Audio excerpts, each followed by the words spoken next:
नमस्कार सर्वांना. आजच्या भागामध्ये आपण पुढील कायदा भारताच्या घटनात्मक इतिहासातला हा आपला तिसरा टप्पा आहे. भारतीय परिषद कायदा 1861 चा आपण अभ्यास करतोय. आणि कालच्या भागामध्ये जर आपण विचार केला तर 1853 पर्यंतचे कायदे आपण अभ्यासले आणि दुसरा टप्पा जो घटनात्मक इतिहासाचा ब्रिटिश सम्राटाच्या अंतर्गत झालेले कायदे त्याला सुरुवात केलेली होती 1858च्या कायद्यापासून. मग त्याच्या पुढचा कायदा आपल्याला आज अभ्यासायचा आहे. 1858 नंतरचा कायदा येतो भारतीय परिषद कायदा 1861चा. मग या कायद्याचा आपण विचार करूयात.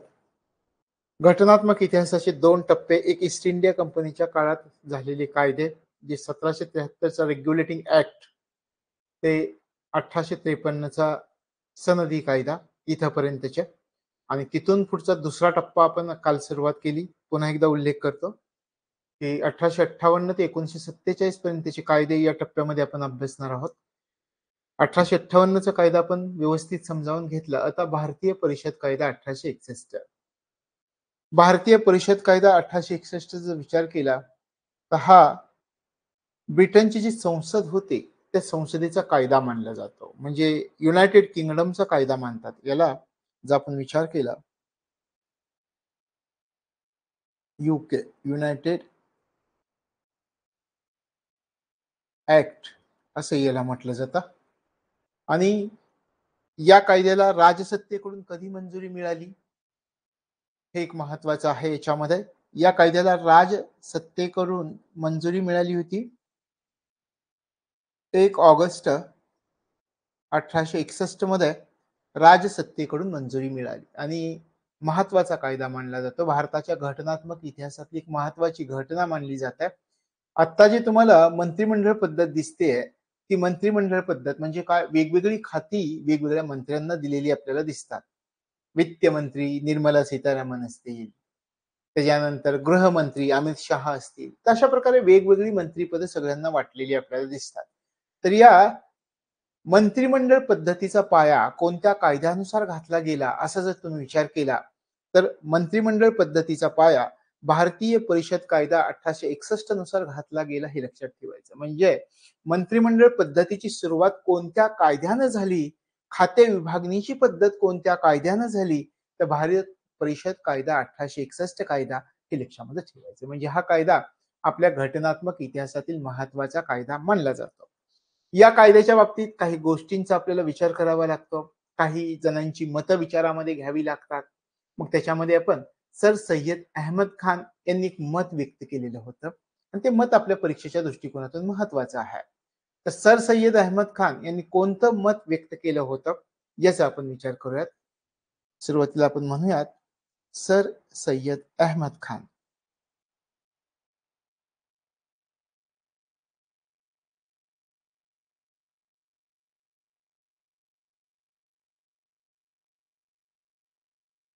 सर सय्यद अहमद खान यांनी एक पुस्तक लिहिलेलं होतं, भारताच्या विद्रोहाची कारणं या नावाचं पुस्तक लिहिलं होतं यांनी.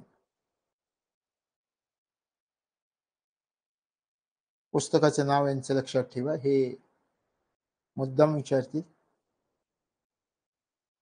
भारताच्या विद्रोहाची कारणं या नावाचं त्यांनी पुस्तक लिहिलं होतं. या पुस्तकामध्ये त्यांनी सांगितलं की 1857चं जे बंड झालं त्याच्यामागे एक प्रमुख कारण होतं. सर सय्यद अहमद खान म्हणतात की तुम्ही जे विधान परिषदा निर्माण केल्या त्यात भारतीयांना प्रवेश दिला नव्हता आणि हे प्रमुख कारण होतं 1857च्या बंडाचं कारण, असं हे सर सय्यद अहमद खान यांनी भारताच्या विद्रोहाची कारण या पुस्तकामध्ये हे मांडलेलं आहे. आणि तुम्ही भारतीयांना विधान परिषदेमध्ये जो प्रवेश दिला नाही हे इंग्रजांचं अपयश आहे असं सर सय्यद अहमद खान यांनी म्हटलेलं होतं. हे लक्षामध्ये ठेवायचं. मग सर अहमद खान यांनी एक सल्ला दिला होता. त्यांनी सल्ला असा दिला की आता तुम्ही काय करा की भारतीय नागरिकांना भारतीय प्रशासनामध्ये सहभागी करून घ्या. काय सल्ला दिला पहा, भारतीय नागरिकांना भारताच्या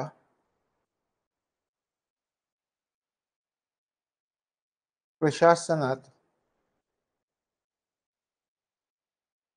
सहभागी करून घ्या.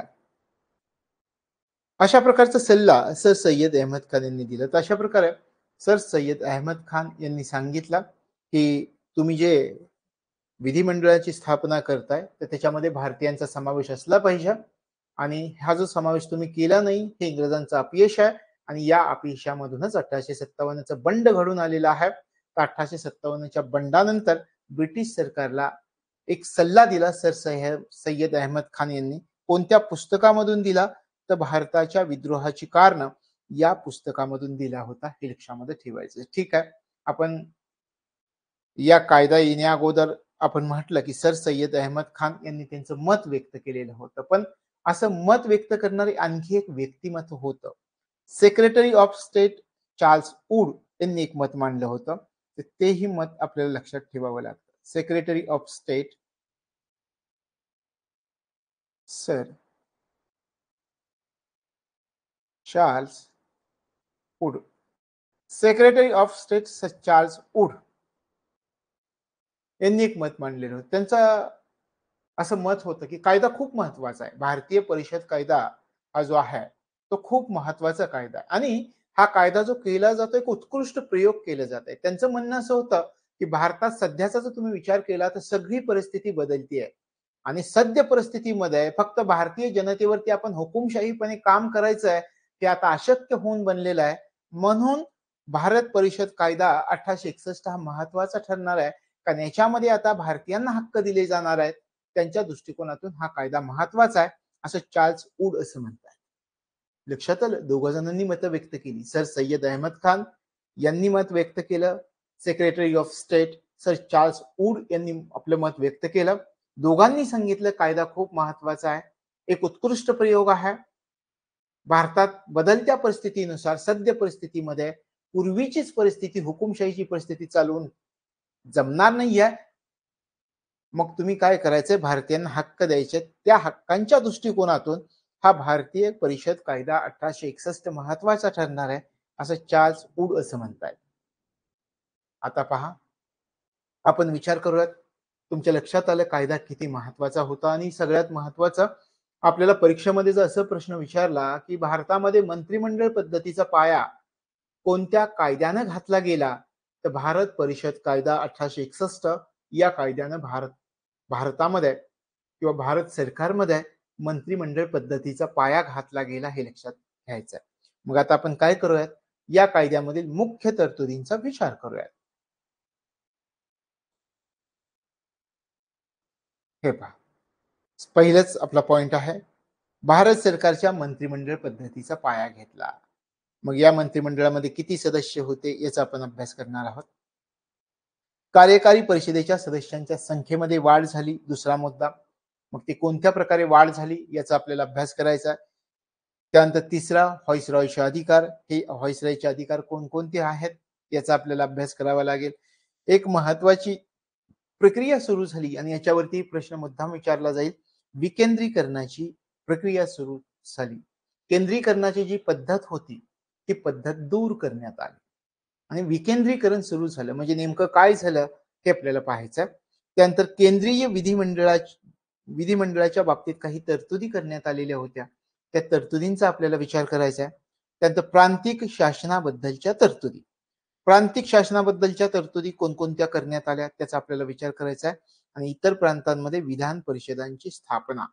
अशा प्रकारे हा भारतीय परिषद कायदा 1861 मध्ये आपले आजचे महत्वाचे मुद्दे असणार आहेत. परीक्षेच्या दृष्टिकोनातून एक एक मुद्दा आपल्याला समजावून घ्यायचा. मग या ठिकाणी आपण एका मुद्द्याकडे येऊयात. भारत सरकारच्या मंत्रिमंडळ पद्धतीचा पाया घातला गेला. आता सुरुवातीला असा विचार करायचा आहे की या मंत्रिमंडळ पद्धतीचा पाया घातला ठीक आहे. किती सदस्य होते मंत्रिमंडळ पद्धतीमध्ये याचा जर तुम्ही विचार केला तर याच्यामध्ये 6 सदस्य होते हे लक्षामध्ये ठेवायचं आहे. आता 6 सदस्य कोणकोणते होते, कोणकोणत्या खात्याचे होते याचाही आपल्याला विचार करावा लागतो. 6 सदस्य. कोणकोणत्या खात्याचे होते त्याचा आपण विचार करू. त्याच्यामध्ये वेगवेगळी खातं होती. उदाहरणार्थ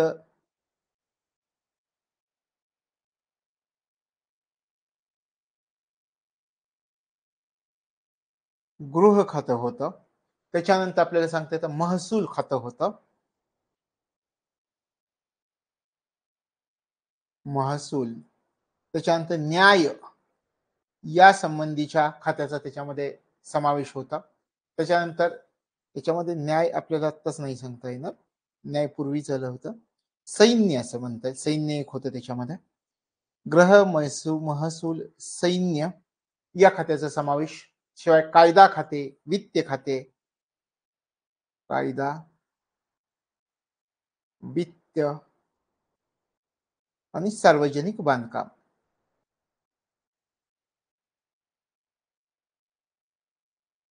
सार्वजनिक बांधकाम या खात्यांचा समावेश होता. लक्षात आलं? भारत सरकारच्या मंत्रिमंडळ पद्धतीचा पाया घातला गेला त्यावेळी 6 सदस्य होते आपण म्हणतोय. आणखी एक गोष्ट याच्यामध्ये तुम्हाला लक्षामध्ये घ्यावी लागते. हे जे सार्वजनिक बांधकाम खातं आहे ते 1874 नंतर अस्तित्वामध्ये आलं होतं. हे शेवटचं जे तुम्हाला दिसतंय सार्वजनिक बांधकाम खातं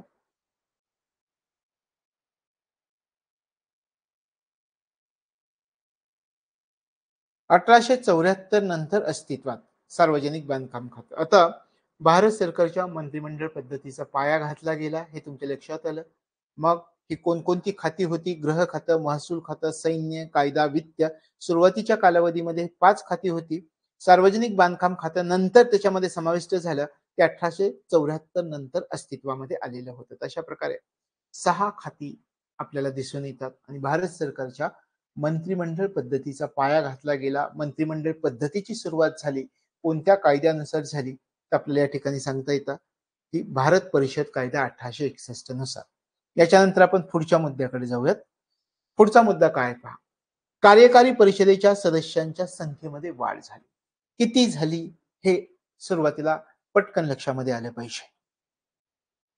सुरुवातीला 4 होती. याच्यामध्ये आपल्याला म्हणता येईल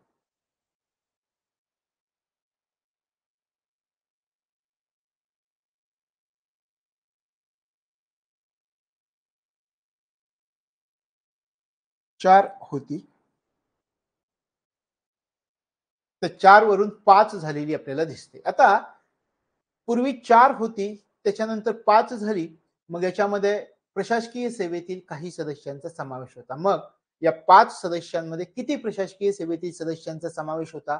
तर 3 सदस्यांचा समावेश होता. आपण म्हणूयात 4 होती. ती किती झाली? त्याच्यामध्ये वाढ झाली असं आपण म्हणूयात. 4 होते.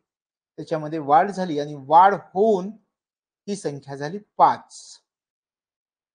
5. आता याची रचना सुद्धा करण्यात आली होती. 5 मध्ये प्रशासकीय सेवेतील 3 सदस्यांचा समावेश. या 5 ची रचना कशी होती पहा. 3 सदस्य कुठले असतील? 3 सदस्य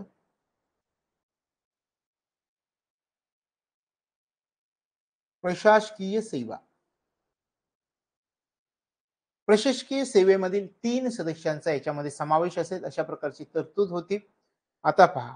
प्रशासकीय सेवेतील 3 सदस्य असतील पण त्याच्यासाठी सुद्धा अट होती.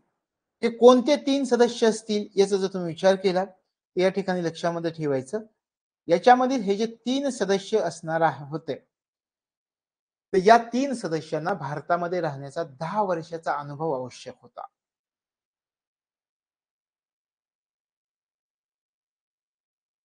भारतामध्ये 10 वर्ष राहण्याचा अनुभव यांना आवश्यक होता. तरच ते त्या सदस्यांचा समावेश करता येईल. लक्षात आलं? कार्यकारी परिषदेच्या सदस्यांच्या संख्येमध्ये वाढ करण्यात आली. पूर्वी संख्या होती 4. त्यानंतर वाढ झाली. संख्या झाली 5. 5 मधले 3 सदस्य हे प्रशासकीय सेवेमधले असणार होते आणि त्या प्रशासकीय सेवेमध्ये जे सदस्य असणार होते 3 जण तर त्यांना अट अशी होती की त्यांनी भारतामध्ये 10 वर्ष राहण्याचा त्यांना अनुभव असला पाहिजे. आता हे 3 झाले. उर्वरित 2चं काय? याचाही आपल्याला विचार करावा लागतो. हे उर्वरित 2 सदस्यांचं काय? त्या उर्वरित 2 सदस्यांमध्ये सांगण्यात आलेलं होतं, की त्यातल्या एका सदस्याला 5 वर्षाचा कायदेशीर अनुभव असणं आवश्यक आहे. एक सदस्य कसा पाहिजे याच्यातला? 2 सदस्यामधला एक सदस्य ज्याला 5 वर्षाचा कायदेशीर अनुभव असणारा सदस्य. 5 वर्षांचा कायदेशीर अनुभव असणारा सदस्य. अशा प्रकारे कार्यकारी परिषदेतील सदस्यांची संख्या वाढवण्यात आलेली होती. आता भारत परिषद कायदा इंडियन कौन्सिल ऍक्ट 1861 चा जर तुम्ही विचार केला तर कार्यकारी परिषदेच्या सदस्यांच्या संख्येमध्ये वाढ झाली. कशी झाली हे तुमच्या लक्षात आलं. पूर्वी 4 होते, 5 झाले. 5 मधले 3 सदस्य प्रशासकीय सेवेमधील असणार होते आणि त्या सदस्यांना भारतामध्ये 10 वर्ष राहण्याचा अनुभव आवश्यक असणार होता. त्यानंतर उरलेल्या 2 सदस्यांमधील एक सदस्य हा 5 वर्षांचा कायदेशीर अनुभव असणारा असावा लागणार होता. अशा प्रकारे या कार्यकारी परिषदेतील सदस्यांची रचना असणार होती. लक्षात आलं? चला आपण पुढच्या मुद्द्याकडे जाऊया. आता या ठिकाणी पहा पुढचा मुद्दा कोणता आहे? व्हॉइसरॉयचे अधिकार. कोणकोणते अधिकार व्हॉइसरॉयला देण्यात आले होते? या अधिकारांचा आपल्याला विचार करावा लागतो. मग आपण विचार करूयात व्हॉइसरॉयच्या अधिकारांचा.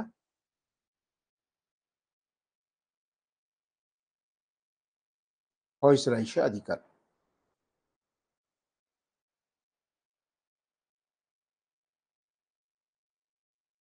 पहिला अधिकार. आणीबाणीच्या प्रसंगी यानं काय करायचं हे सांगण्यात आलेलं होतं. जर आणीबाणी असेल तर अध्यादेश जारी करण्याचा विशेष अधिकार. जसा आता राष्ट्रपती एखादा अध्यादेश जारी करतात त्याप्रमाणे त्यावेळी व्हॉइसरॉयला हा अधिकार होता एखादा अध्यादेश वटहुकूम म्हणायचा त्याला. वटहुकूम. आता आपण वटहुकूम म्हणतो. तर त्याप्रमाणे अध्यादेश जारी करण्याचा अधिकार त्यावेळी कोणाला होता याचा जर तुम्ही विचार केला तर व्हॉइसरॉयला होता.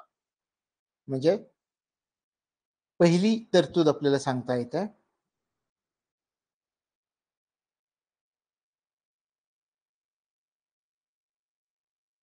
आणीबाणीच्या काळात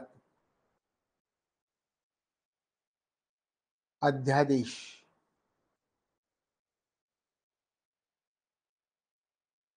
काढणे हा अधिकार व्हॉइसरॉयला देण्यात आलेलं होतं. शिवाय काही अशी विधेयकं होती की ती गव्हर्नर जनरलच्या संमतीशिवाय मंजूर होऊ शकत नव्हती. मग ती विधेयकं कोणती कोणती होती हे पण आपल्यासाठी महत्वाचं आहे. आता पहा आपण या ठिकाणी म्हणूयात, टायटल देऊयात.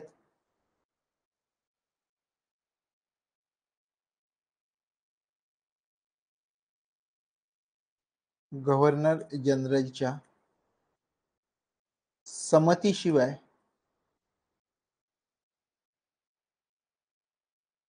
मंजूर न होऊ शकणारी विधेयके. काही विधेयक अशी होती की त्याला व्हॉइसरॉयची किंवा गव्हर्नर जनरलची मंजुरी घ्यावी लागत होती आणि त्यांची जर मंजुरी नाही घेतली तर ही विधेयक मंजूर होऊ शकत नव्हती.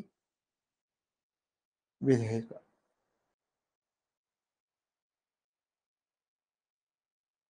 कोणकोणती विधेयक होती त्याचा आपण विचार करूया. त्याच्यामध्ये जर आपण विचार केला तर सार्वजनिक महसुलाचं विधेयक,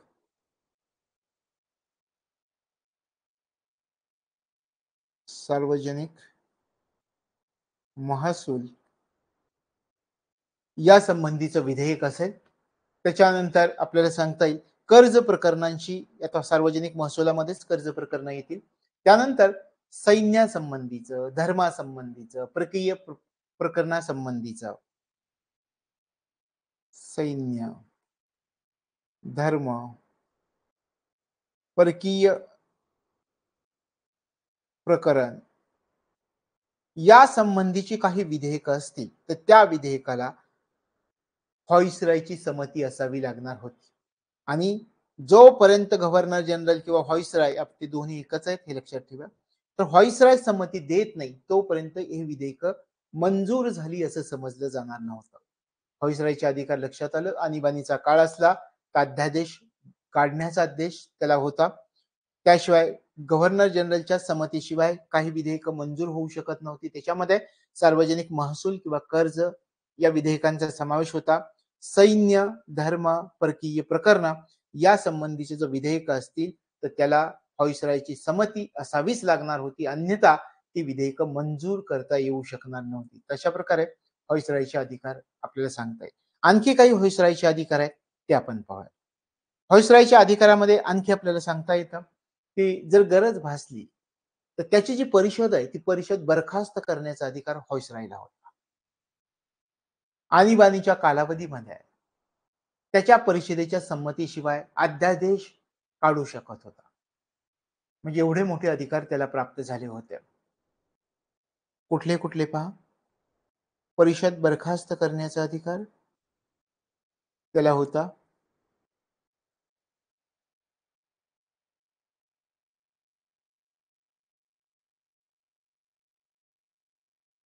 परिषद बरखास्त करण्याचा अधिकार त्याला प्राप्त होता.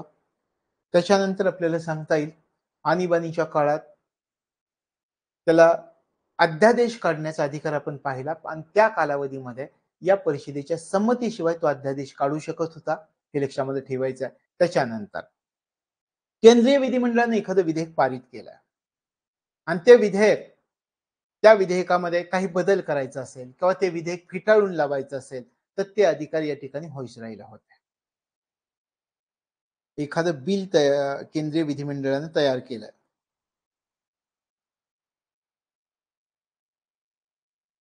केंद्रीय विधिमंडळाने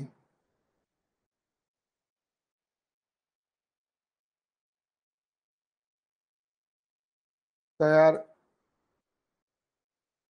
केलेले विधेयक त्या विधेयकामध्ये बदल करणे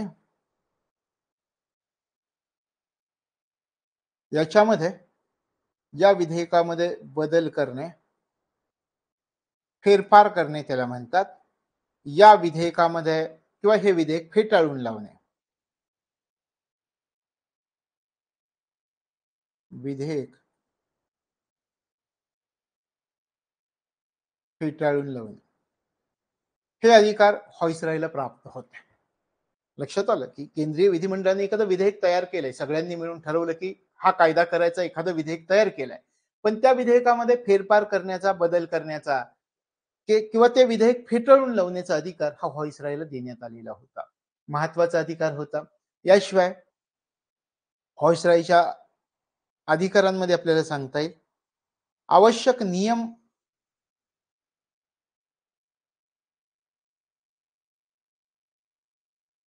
व आदेश जाहीर करू शकत होता.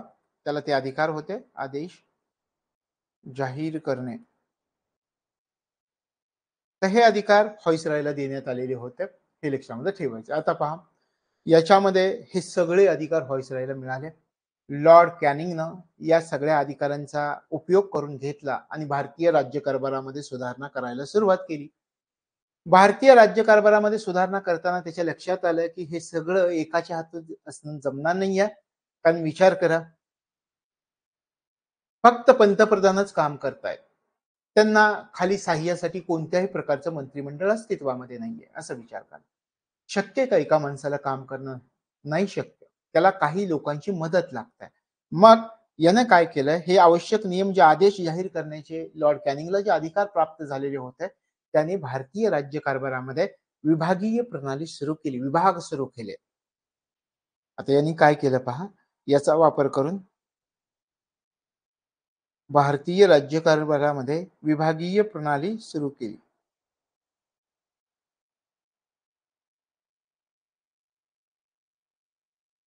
विभागीय प्रणालीची सुरुवात आपल्याला विचारतील विभागीय प्रणालीची सुरुवात कोणत्या कायद्यानुसार झाली? विभागीय प्रणालीची सुरुवात झाली. विभाग कोणते? आता तुम्ही जे पाहता कृषी खातं हा विभाग झाला.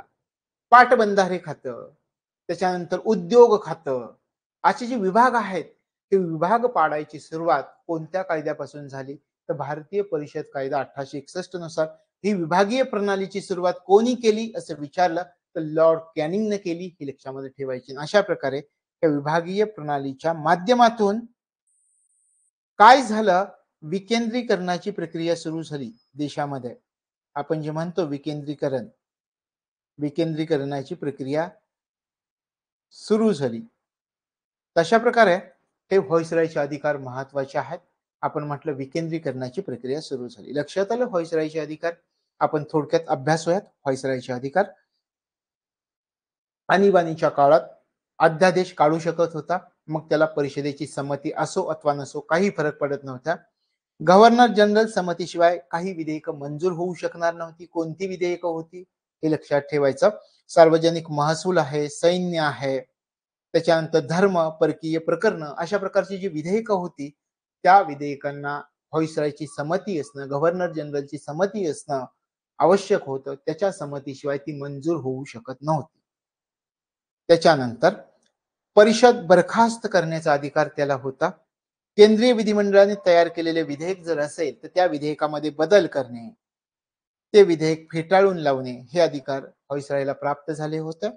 आवश्यक नियम आणि आदेश जाहीर करण्याचे अधिकार त्याला प्राप्त होते आणि त्याच्यामुळे त्यांनी विभागीय प्रणालीची सुरुवात केली. वेगवेगळे विभाग सुरू केले. मी जे तुम्हाला सांगितलं की कृषी खातं आहे, वित्त खातं आहे, उद्योग खातं आहे, असे जे वेगवेगळे विभाग आहे त्या विभागीय प्रणालीची सुरुवात भारतीय परिषद कायदा इंडियन काउन्सिल ऍक्ट 1861 नुसार झालेली आहे, हे लक्षात ठेवायचं.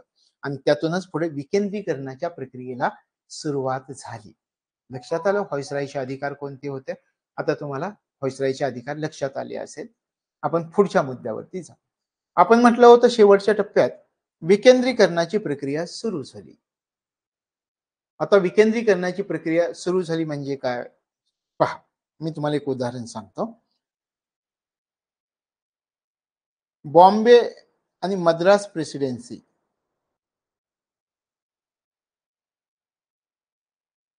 या दोन्ही प्रेसिडेन्सींचे कायदे करण्याचे अधिकार कधी रद्द करण्यात आलेले होते? यांचे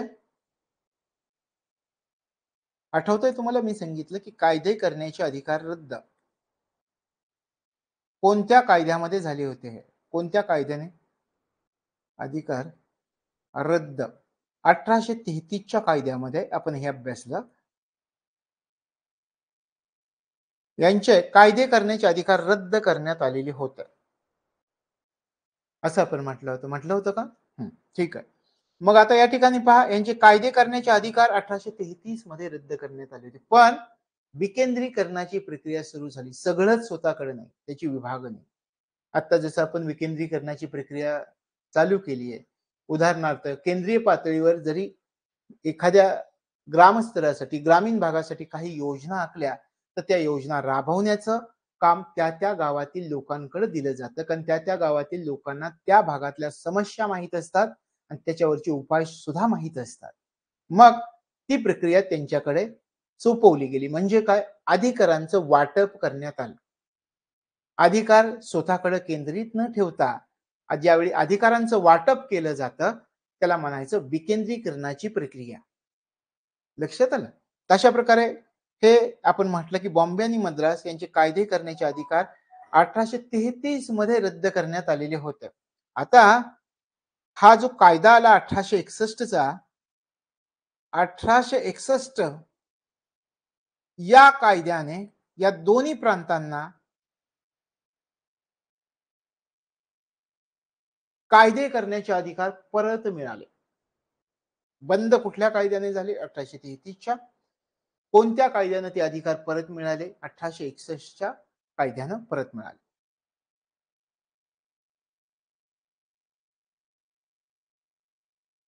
अधिकार या कायद्यानं अधिकार परत प्राप्त झाले. लक्षात आलं? सोपं आहे ना? विकेंद्रीकरणाचं अधिकारांचं वाटप, सगळे अधिकार एकाच ठिकाणी न ठेवता त्या अधिकारांचं वाटप खालच्या स्तरावरती केलं जातं, त्याला म्हणायचं विकेंद्रीकरण. आणि ते अधिकार सगळेच एकाच ठिकाणी असतील तर त्याला म्हणायचं केंद्रीकरण. तशा प्रकारे विकेंद्रीकरणाची प्रक्रिया कोणत्या कायद्यानुसार सुरू झाली? तर भारतीय परिषद कायदा 1861 नुसार सुरू झाली, हे लक्षामध्ये ठेवायची. आता तुम्हाला विचारतील एक प्रश्न कसा विचारते, वैधानिक केंद्रीकरणाची अहितकारक पद्धत कोणत्या कायद्यानं रद्द केली?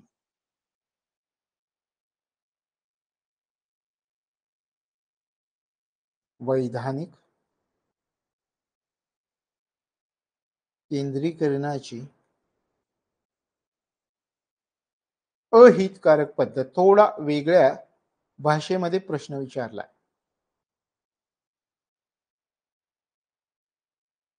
वैधानिक केंद्रीकरणाची अहितकारक पद्धत कोणत्या कायद्यानं रद्द केली? 1861 चा कायदा. विकेंद्रीकरणाची पद्धत कोणत्या कायद्यानं सुरू केली? अर्थ एकच आहे, वेगवेगळ्या भाषेत दोन प्रश्न विचारलेत. एकात विचारलाय विकेंद्रीकरणाची प्रक्रिया कोणत्या कायद्यानं सुरू झाली? भारतीय परिषद कायदा 1861, हा स्टेट फॉरवर्ड क्वेश्चन. दुसरा क्वेश्चन तुम्हाला विचारतील वैधानिक केंद्रीकरणाची अहितकारक पद्धत कोणत्या कायद्यानं रद्द केली?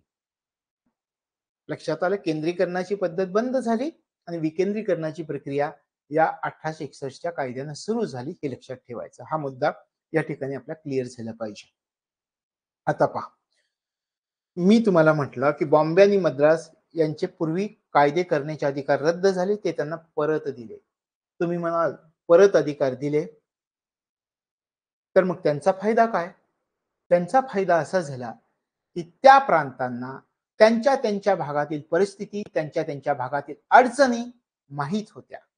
त्या प्रांतांना त्यांच्या त्यांच्या भागातील परिस्थिती आणि अडचणींवर उपाय काय आहेत हे माहीत होतं. त्याच्यामुळं विकेंद्रीकरणाची प्रक्रिया सुरू झाल्यामुळं त्यांनी त्या परिस्थितीवरील अडचणी सोडवायला सुरुवात केली आणि त्याच्या आधारावर नवीन कायदे करायला त्या त्या प्रांतांनी सुरुवात केली. अशा प्रकारे विकेंद्रीकरणाच्या प्रक्रियेमुळे फायदे झाले. त्या त्या भागातील लोकांना अधिकार प्राप्त झाले, त्या त्या भागातील लोकांना त्यांच्या समस्या सोडवण्याचे कायदे स्वतः तयार करायला परवानगी मिळाली आणि त्याच्यामुळं आपण म्हणतो की या ठिकाणी विकेंद्रीकरणाची हितकारक प्रक्रिया सुरू झाली आणि वैधानिक केंद्रीकरणाची अहितकारक पद्धत रद्द झाली. आता तुम्ही म्हणाल 1861 च्या कायद्यानं विकेंद्रीकरणाची ही प्रक्रिया सुरू झाली, त्याचा शेवटचा टप्पा कुठे गेला, कुठे संपला? हो, संपला 1935 मध्ये. 1935 मध्ये प्रांतांना स्वायत्तता प्राप्त झाली होती. ते आपण 1935 च्या कायद्यामध्ये अभ्यासणार, पण सुरुवात 1861 च्या कायद्यापासून सुरुवात होते. विकेंद्रीकरणाची प्रक्रिया सुरू झाली, कायदे करण्याचे अधिकार त्या त्या प्रांतांना द्यायला सुरुवात झाली. त्या त्या प्रांतांनी आपल्या अडचणी लक्षात घेतल्या, त्याच्यावरती उपाय शोधले, त्याविषयी कायदे केले, कल्याणकारी योजना राबवल्या आणि त्या त्या प्रांतांचा विकास करायला सुरुवात केली. ही झाली सुरुवात 1861 मध्ये. प्रत्यक्षात प्रांतांना जी स्वायत्तता प्राप्त झाली आपण जे म्हणतो ते 1935 च्या कायद्यामध्ये. हे दोन वेगळे लक्षात ठेवायचे.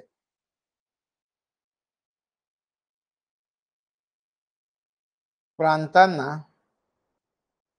स्वायत्तता कधी प्राप्त झाली? 1935 मध्ये. हे वेगळा भाग जो आपण पुढे अभ्यासणार आहोत. पण या ठिकाणी हे लक्षात ठेवायचे की विकेंद्रीकरणाची प्रक्रिया कधी सुरू झाली आणि प्रांतांना स्वायत्तता कधी प्राप्त झाली, हे दोन वेगळे प्रश्न. विकेंद्रीकरणाची प्रक्रिया सुरू झाली 1861 चा इंडियन काउन्सिल ऍक्ट नुसार आणि प्रांतांना स्वायत्तता प्राप्त झाली भारत सरकार कायदा 1935 नुसार. हे दोन वेगवेगळ्या गोष्टी. लक्षात आलं, इथे गोंधळ झाला नाही पाहिजे. तशा प्रकारे विकेंद्रीकरणाची प्रक्रिया या कायद्यानं सुरू झालेली आपल्याला या ठिकाणी दिसत आहे. पुढच्या मुद्द्याकडे आपण जाऊयात. पुढचा मुद्दा आहे केंद्रीय विधिमंडळाच्या बाबतीतील तरतुदी. काय तरतुदी करण्यात आली? याच्या सदस्यांची संख्या वाढवण्यात आली.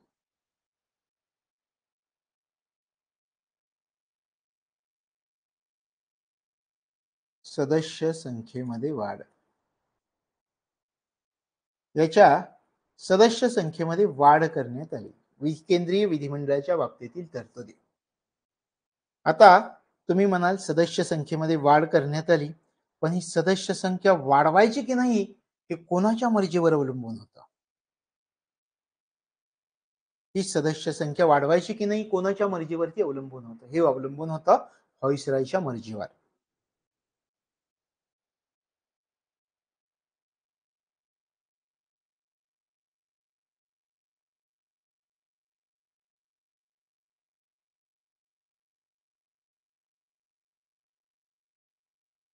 व्हाईसरॉयची मर्जी हे व्हाईसरॉयच्या मर्जीवर अवलंबून होतं. म्हणजे दोन गोष्टी तुम्हाला लक्षात आलं. केंद्रीय विधिमंडळाच्या बाबतीतील तरतुदींमध्ये सदस्य संख्येमध्ये वाढ करण्यात आली आणि ही सदस्य संख्या कोणाच्या मर्जीवर अवलंबून होती, तर ती होती व्हाईसरॉयच्या मर्जीवर अवलंबून होती. लक्षात आलं. आता आपण विचार करूयात याच्यामध्ये सदस्य संख्येमध्ये कशा प्रकारे वाढ झाली. आता केंद्रीय विधिमंडळाचे सदस्य याच्यामध्ये नामनिर्देशित सदस्यांची तरतूद करण्यात आली. याला आपण म्हणतो अतिरिक्त नामनिर्देशित सदस्य असं म्हणूयात आपण. याच्यामध्ये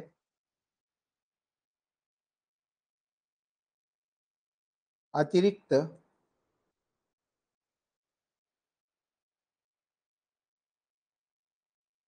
नामनिर्देशित सदस्य. आता हे अतिरिक्त नामनिर्देशित जे सदस्य असणार होते ते कसे असणार होते, कमीत कमी किती, जास्तीत जास्त किती, या ठिकाणी लक्षात ठेवायचं. कमीत कमी किती, किमान 6 आणि जास्तीत जास्त किती, आपण म्हणूयात जास्तीत जास्त 12. लक्षात आलं.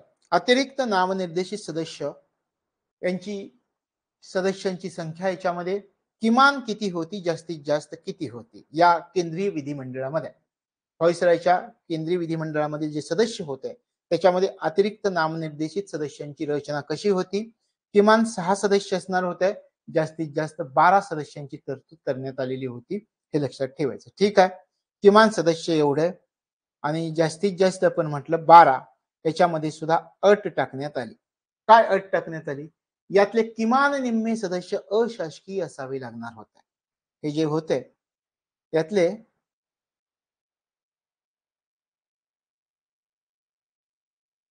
किमान निम्मे सदस्य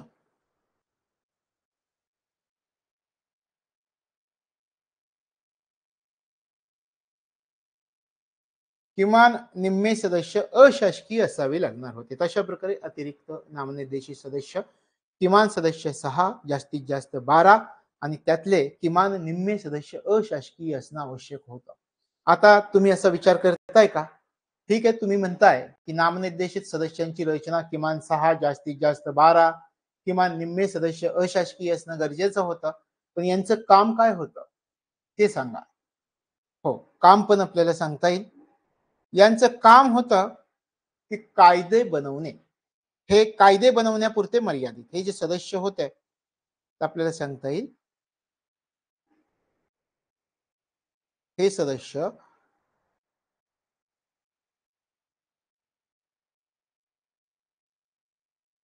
कायदे बनवण्यापुरते मर्यादित होते. तशा प्रकारे अतिरिक्त नामनिर्देशित सदस्यांची रचना तुमच्या लक्षामध्ये येईल. ही रचना लक्षामध्ये ठेवायची. किमान 6, जास्तीत जास्त 12, याच्यातले किमान निम्मे सदस्य अशासकीय असणं गरजेचं आहे आणि यांचं काम कशापुरतं मर्यादित ठेवण्यात आलं होतं, तर कायदे बनवण्यापुरतं यांचं काम मर्यादित ठेवलं गेलेलं होतं. आता सदस्यांची नेमणूक कोण करणार होतं, गव्हर्नर जनरल व्हाईसरॉय करणार होता. यांचा कार्यकाळ किती असावा असं ठरवण्यात आलेलं होतं, असंही आपल्याला विचार करता येईल. कार्यकाळ यांचा 2 वर्षाचा असावा असं निश्चित करण्यात आलेलं होतं. 2 वर्षे कार्यकाळ 2 वर्षाचा असला पाहिजे असं ठरवलं गेलेलं होतं. अशा प्रकारे हे सगळं करताना आणखी एक महत्वाची गोष्ट शेवटी सांगण्यात आली आणि सांगण्यात आलं की केंद्रीय विधिमंडळामध्ये समाविष्ट असणारे हे जे सगळे सदस्य आहेत ना, त्याच्यात जास्तीत जास्त सदस्य भारतीय असले पाहिजे. हे एक लक्षात ठेवायचं.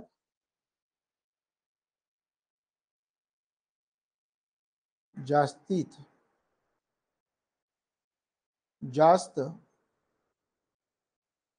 सदस्य भारतीय, जास्तीत जास्त सदस्य भारतीय असले पाहिजेत. तशा प्रकारे केंद्रीय विधिमंडळाच्या बाबतीतील या तरतुदी लक्षात ठेवायच्या. लक्षात आलं, लक्षात राहतील. मग याच्यामध्ये आपण काय पाहिलं पहा, केंद्रीय विधिमंडळाच्या बाबतीतील तरतुदींमध्ये सदस्य संख्येमध्ये वाढ झाली.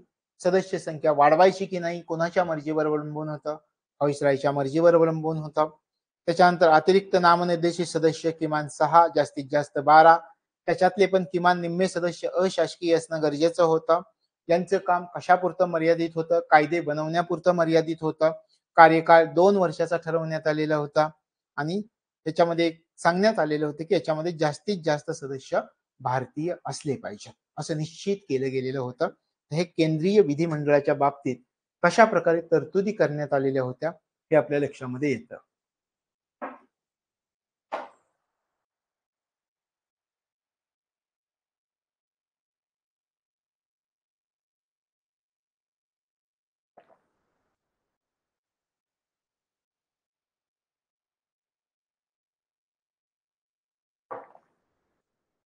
आता आपण आपल्या पुढच्या मुद्द्याकडे जाऊयात. पुढचा मुद्दा याच्यामध्ये प्रांतिक शासनाबद्दलच्या तरतुदी. आता या ठिकाणी आपण काय पाहिलं पहा, केंद्रीय विधिमंडळाच्या बाबतीतील तरतुदी. हे जाता जाता आपण केंद्रीय विधिमंडळाची रचना सगळी समजावून घेतली, पण केंद्रीय विधिमंडळाचे अधिकार काय आहेत ते पण आपण समजावून घेऊयात. मग आपण या ठिकाणी केंद्रीय विधिमंडळाचे अधिकार समजावून घेऊयात.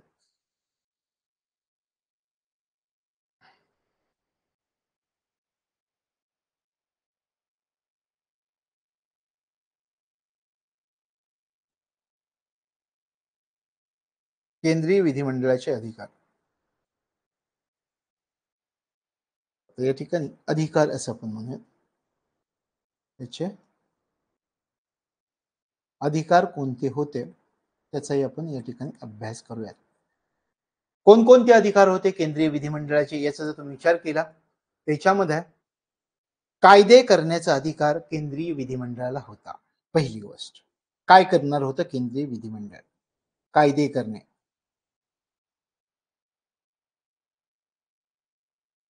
कायदे करण्याचा अधिकार हा केंद्रीय विधिमंडळाला देण्यात आलेला होता. मग कशाविषयी कायदे करायचे? भारतीय प्रदेशामधील जे जे लोक आहेत, सर्व जाती, धर्म, वंश, शासकीय कर्मचारी असतील तर त्यांच्या संबंधी कायदे करण्याचे सगळे अधिकार केंद्रीय विधिमंडळाला प्राप्त झाले होते. म्हणजे तुमच्या लक्षात आलं, केंद्रीय विधिमंडळाच्या अधिकारामध्ये कायदे करण्याचा अधिकार होता हे लक्षामध्ये ठेवायचं. आणखी काय?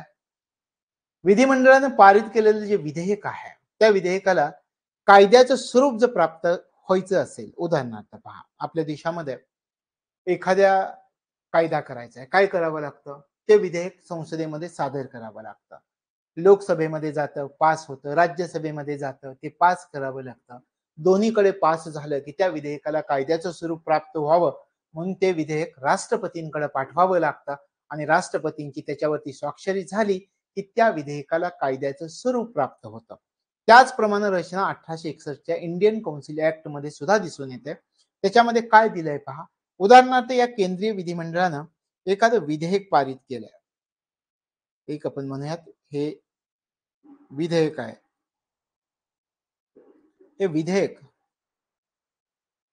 केंद्रीय विधिमंडळानं पारित केलं. हे पारित विधेयक आहे. हे पारित केलेलं विधेयक जर त्या विधेयकाला कायद्याचं स्वरूप प्राप्त व्हायचं असेल तर ते व्हाईसरायकडं आणि भारत मंत्र्यांची परवानगी लागत होती त्यावेळी. व भारत मंत्री यांची परवानगी गरजेची होती. यांची परवानगी लागत होती. लक्षात आलं? एखादं विधेयक केंद्रीय विधिमंडळामध्ये पारित झालंय, हे विधेयक केंद्रीय विधिमंडळानं पारित केलं, त्याला कायद्याचं स्वरूप प्राप्त करून द्यायचे तर त्याला कोणाची परवानगी लागत होती? तर गव्हर्नर जनरल आणि भारत मंत्री यांची परवानगी म्हणजे व्हाईसरॉय आणि भारत मंत्री यांची परवानगी लागत होती, हे लक्षामध्ये ठेवायचं. लक्षात आलं? आता केंद्रीय विधिमंडळाने केलेले जे कायदे होते त्या कायद्यावर अनेक बंधनं होती. कोणकोणती बंधनं होती? उदाहरणार्थ आपण पाहूयात कोणकोणती बंधनं होती.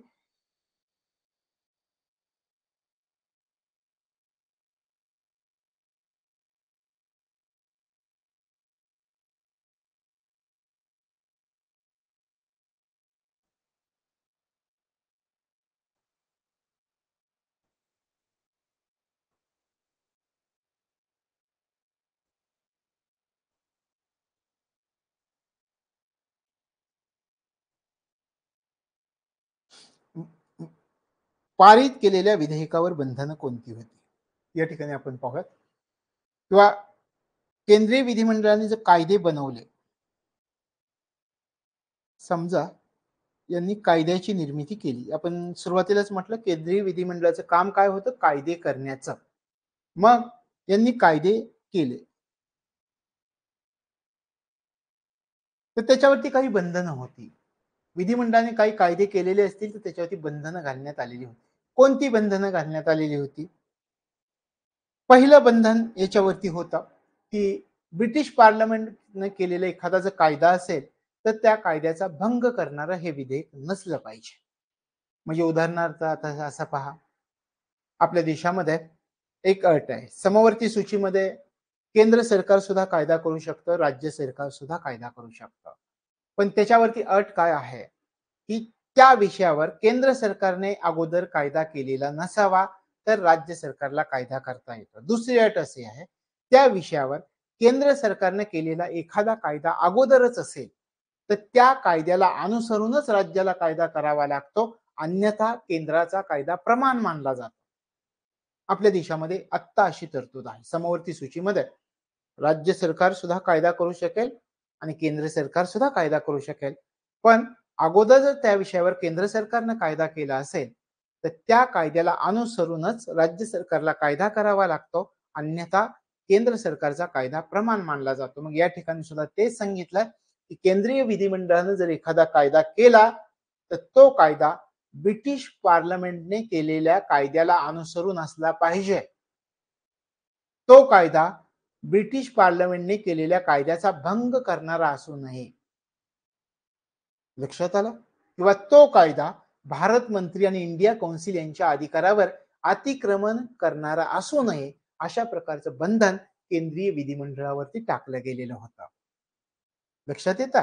केंद्रीय विधिमंडळामध्ये कशी रचना केली? सांगितलं ठीक आहे, तुम्ही कायदे करा, तुम्हाला कायदे करता येतील, पण तुम्ही केलेले कायदे कसे नसले पाहिजेत हे सांगितलं. मग त्याच्यामध्ये काय अटी होत्या पहा.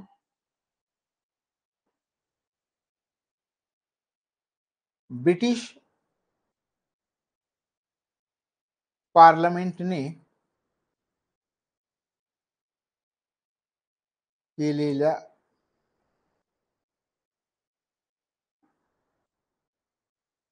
कायद्यांचा भंग होऊ नये. विधिमंडळाने केलेल्या कायद्यांमुळे ब्रिटिश पार्लमेंटने केलेल्या कायद्यांचा भंग नाही झाला पाहिजे. दुसरी अट अशी होती की भारत मंत्री आणि इंडिया कौन्सिल, भारत मंत्री इंडिया कौन्सिल असं पण म्हणूया. हा ठीक आहे.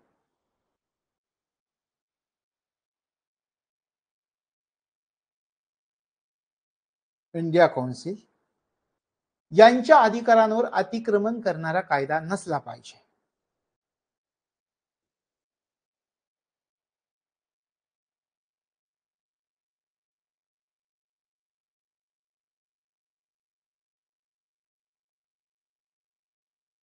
अतिक्रमण करणारा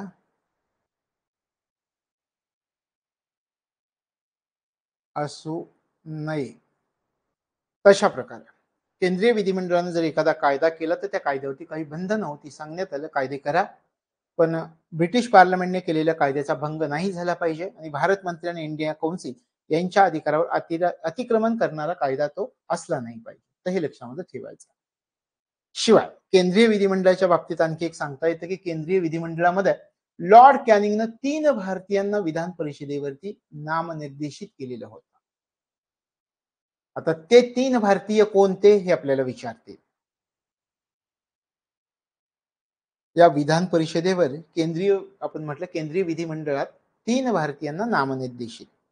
आपण म्हणूयात 3 भारतीय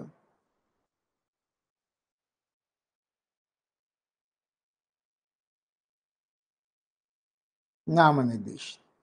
कोणते 3 भारतीय होते नामनिर्देशित केलेले ते आपल्याला विचारलं जाईल, की 1862 मध्ये कोणी केले हे सुरुवातीला विचार करा. लॉर्ड कॅनिंगने केले. हे भारतीय नामनिर्देशित कोणी केले? व्हाईसरॉयने केले. लॉर्ड कॅनिंगने केले. कोणते 3 भारतीय होते हे आपल्याला विचारतील. बनारसचा राजा,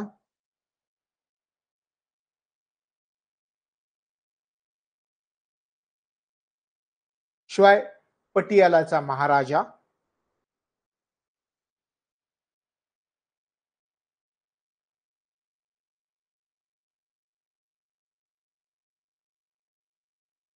सर दिनकर राव. सर दिनकर राव या तिघांचा समावेश. 3 भारतीयांना केंद्रीय विधिमंडळामध्ये नामनिर्देशित केलं होतं लॉर्ड कॅनिंगनं. त्याच्यामध्ये कोणाकोणाचा समावेश? बनारसचा राजा, पटियालाचा महाराजा आणि सर दिनकर राव यांचा समावेश होता. हे लक्षामध्ये ठेवायचे. तशा प्रकारे विधानसभेमध्ये भारतीयांना या ठिकाणी जी काही नावं भारतीयांची नमूद करायची होती ते अधिकार कोणाला होते असं विचारते. ते अधिकार होते व्हाईसरॉयला. मग लॉर्ड कॅनिंगने काय केलं? 3 भारतीयांना नामनिर्देशित केलं. तर त्यांची नावं बनारसचा राजा, पटियालाचा महाराजा, सर दिनकर राव यांना या लॉर्ड कॅनिंगनं या केंद्रीय विधिमंडळामध्ये नामनिर्देशित केलेलं होतं. ते 3 भारतीय कोणते हे आपल्याला विचारतील. तशा प्रकारे या ठिकाणी आपल्याला हे लक्षामध्ये ठेवावं लागतं, की हे तिघं कोण होते हे आपल्याला विचारतील. पहा आपण काय काय पाहिलं होतं त्याच्यामध्ये.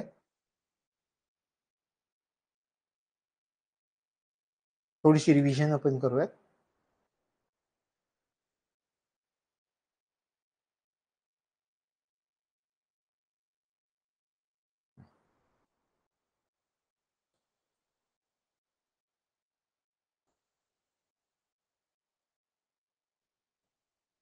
केंद्रीय विधिमंडळाच्या बाबतीतील तरतुदी आपण अभ्यासात होतो. सदस्य संख्येमध्ये वाढ झाली.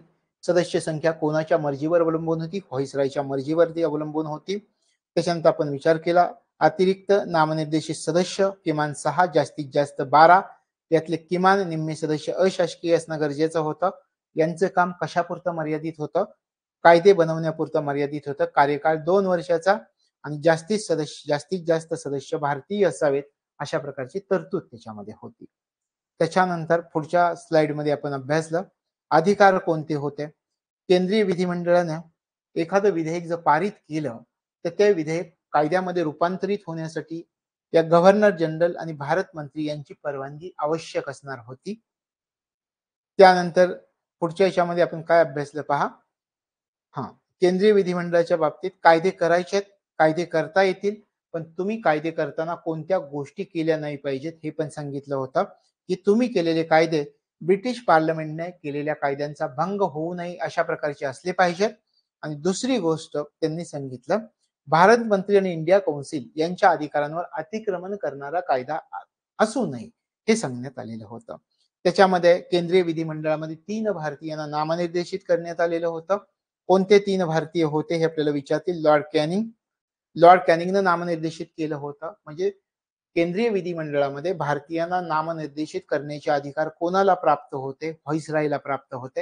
व्हाईसरॉयनं 3 जणांना नामनिर्देशित केलं होतं. बनारसचा राजा एक आहे, पटियालाचा महाराजा सर दिनकर राव यांचा समावेश होतो. हे लक्षामध्ये ठेवायचं. तशा प्रकारे केंद्रीय विधिमंडळाची रचना होती हे लक्षात ठेवायचं. भारतीय परिषद कायदा 1861 मध्ये. आता प्रांतिक शासनाबद्दलच्या तरतुदींचा आपण अभ्यास करायला सुरुवात करूया.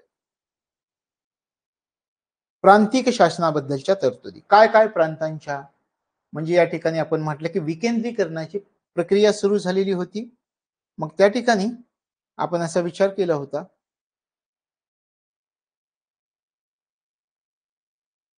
बॉम्बे आणि मद्रास या प्रांतांचा कायदे करण्याचा अधिकार जो काढून घेतला होता तो अधिकार परत यांना देण्यात आलेला होता, याचा आपण अभ्यास केला. यांना कायदे करण्याचा अधिकार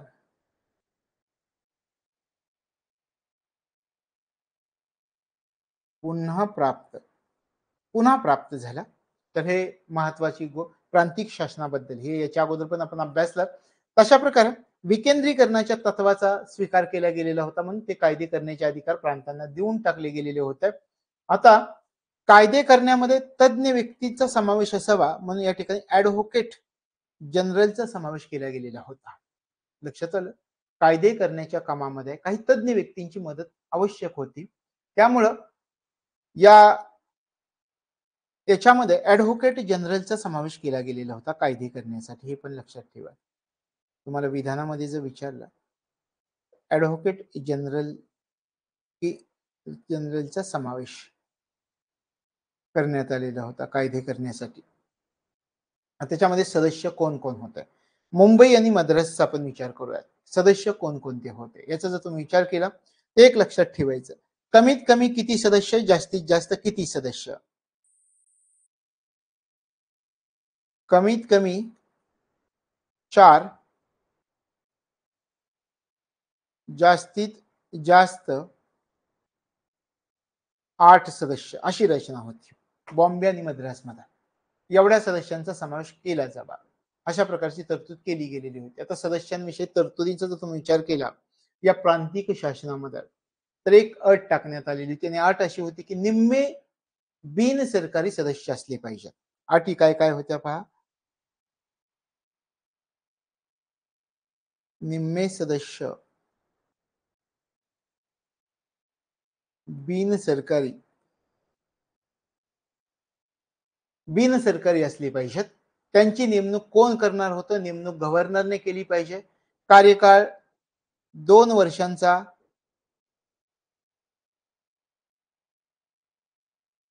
असला पाहिजे.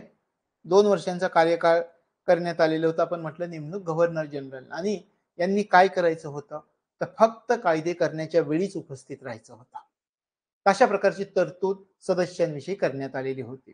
आता पहा याच्यामध्ये पुढच्या मुद्द्याकडे येऊयात आपण.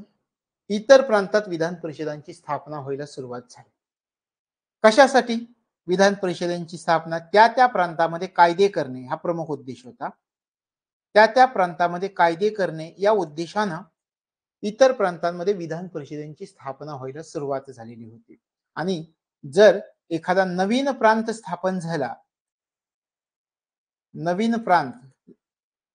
झाला तर त्यासाठी लेफ्टनंट गव्हर्नर LG ची नियुक्त केली जाऊ शकत होती. जसं आता दिल्लीला आहेत लेफ्टनंट गव्हर्नर उपराज्यपाल. तर त्यावेळी एखादा नवीन प्रांत जर स्थापन केला तर या लेफ्टनंट गव्हर्नर नियुक्त केले जाऊ शकत होते. LG ची नियुक्ती असं आपण म्हणूया. लेफ्टनंट गव्हर्नरची नियुक्ती करता येत होती. तशा प्रकारे इतर प्रांतांमध्ये विधान परिषदांची स्थापना झाली. कशासाठी? त्या त्या प्रांतांमध्ये कायदे करण्यासाठी विधान परिषदांची स्थापना झाली. आणि जर एखादा नवीन प्रांत स्थापन केला गेला तर त्या ठिकाणी उपराज्यपाल लेफ्टनंट गव्हर्नर हे नियुक्त केले जाऊ शकत होते. मग तुम्ही म्हणाल विधान परिषदांची स्थापना झाली, मग आपल्याला सांगता येतं 1862 मध्ये पश्चिम बंगाल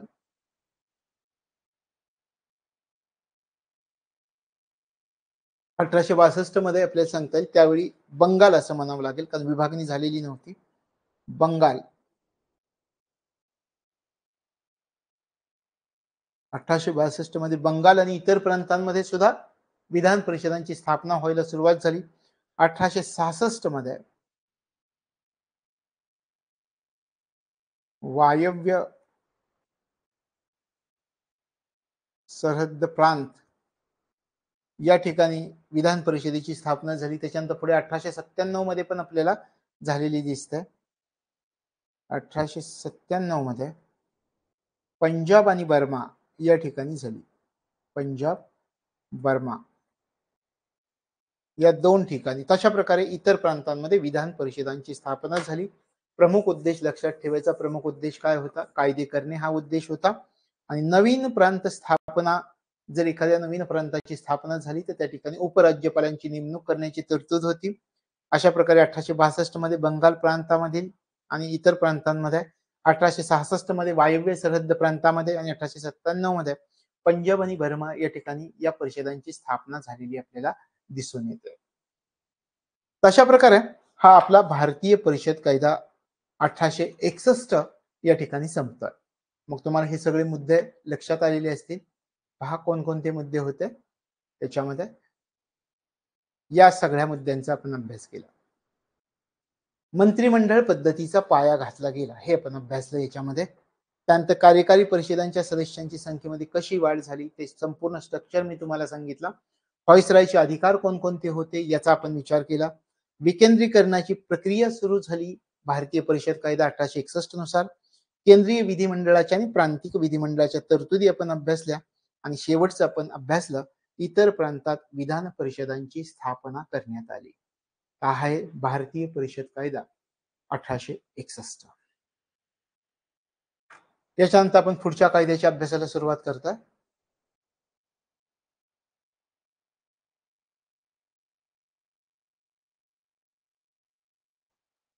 भारतीय परिषद कायदा 1892, इंडियन काउन्सिल ऍक्ट 1892 याचा आपल्याला अभ्यास करायचा.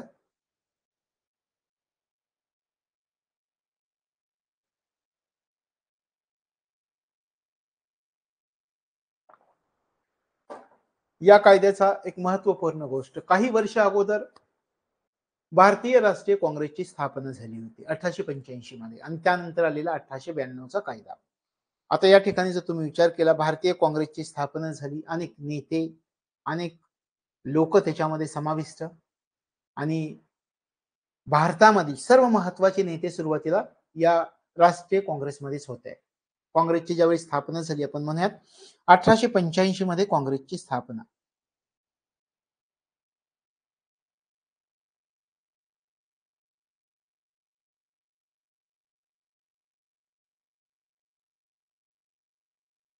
काँग्रेसची स्थापना 1885 मध्ये काँग्रेसची स्थापना झाली. आता विचार करा, हा जो कायदा करण्यात आला त्याच्या मागे एक दबाव होता. तो दबाव होता काँग्रेसचा दबाव. काँग्रेस काय करत होतं, सारख्या काही ना काही सुधारणा मागत होतं इंग्रजांकडे.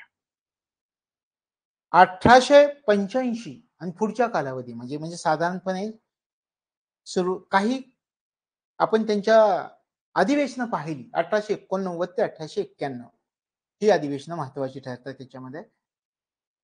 1891 या अधिवेशनांमध्ये काय झालं, काही ठराव झाले काँग्रेसचे, आणि मग त्या ठरावांनुसार इंग्रजांकडे सुधारणा मागायला सुरुवात झालेली होती. इंग्रजांवरती दबाव वाढलेला होता. देशामध्ये राष्ट्रवादाची भावना वाढत चाललेली होती. आणि यामुळे झालं काय, काँग्रेसनं ब्रिटिश अधिकाऱ्यांसमोर काही मागण्या मांडल्या आणि त्यांना सांगितलं की या मागण्या तुम्हाला मान्य कराव्या लागतील. तर अशा प्रकारे काँग्रेसचा एक दबाव या कायद्यामागे मानला जातो आणि भारतीय परिषद कायदा 1892. मग काँग्रेसनं काय मागण्या केल्या याचा जर तुम्ही विचार केला, त्याच्यामध्ये आपल्याला सांगता येतं की काँग्रेस म्हणत होता की विधान परिषदांमध्ये अजून आम्हाला हव्यात अशा सुधारणा झालेल्या नाहीयेत. आम्ही किती जरी कायदे केले तर ते कायदे रद्द करण्याचे अधिकार तुम्हाला आहेत. आणि निवडणुकीचं सूत्र आम्हाला हवं आहे. निवडणुकीमधून प्रत्यक्ष जनतेमधून लोक निवडून आली पाहिजेत, हे निवडणुकीचं सूत्र आम्हाला द्या. शिवाय जे काही विधानमंडळामध्ये आर्थिक विषय असतील त्या विषयांवरती चर्चा करण्याचा अधिकार आम्हाला प्राप्त पाहिजे. अशा प्रकारे या गोष्टींची मागणी आता काँग्रेस पक्ष करत होता, किंवा आपल्याला म्हणता येईल राष्ट्रीय काँग्रेस मार्फत याची मागणी केली गेलेली होती. आता राष्ट्रीय काँग्रेस म्हणताय की विधान परिषदेमध्ये सुधारणा झाल्या पाहिजे, निवडणुका झाल्या पाहिजेत, निवडणुकीमार्फत हे नेते निवडले गेले पाहिजेत, विधानमंडळामध्ये जे काही आर्थिक विषय आहेत त्यांच्यावरती चर्चा करण्याचा अधिकार आम्हाला पाहिजे. तशा प्रकारे मागण्या मांडल्या, त्या मागण्या मान्य करण्यासाठी प्रयत्न सुरू झाले. याचा दबाव पडलेला होता ब्रिटिश सरकारवरती. त्यावेळेचा व्हाईसरॉय होता लॉर्ड डफरीन.